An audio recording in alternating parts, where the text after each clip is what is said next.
October marks Domestic Violence Awareness Month. State and local leaders are drawing more attention to the trends seen in our area while also shining a light on the resources available to both victims and survivors. Natalie Kutchko now joining us in studio with more on all of this. Natalie.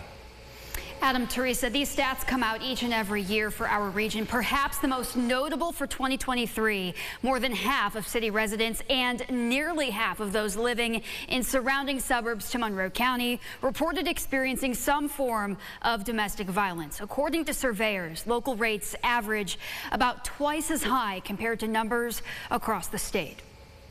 With October comes Domestic Violence Awareness Month, a chance to focus on a year-round conversation. We are all here for survivors. There is no wrong door, but we are seeing that survivors are choosing to come through kind of different ways than they have in the past. So that's a very interesting result.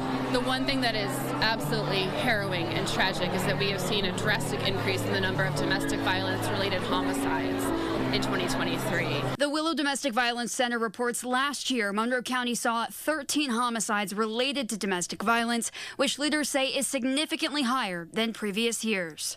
At the state level, New York's Office for the Prevention of Domestic Violence is focusing on the concept of financial abuse this year.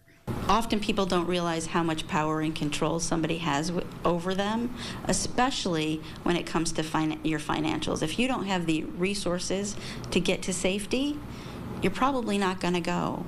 And a lot of times abusers use that tactic to keep somebody in an abusive and controlling relationship. And locally, Willow recently announced the creation of a family justice center in Irondequoit aimed to bring resources to both the victims and survivors in one place. Leaders say it's a major step forward toward impactful change. I think what's first and foremost that everybody should know, if you really want to be an ally to somebody, listen to them, give them support, and don't pass the judgment.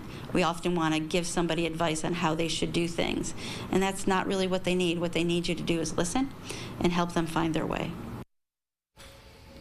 We will have much more on the resources available to those in our community, both at the state and local levels, on our website, rochesterfirst.com. Reporting in studio, Natalie Kutchko, News 8.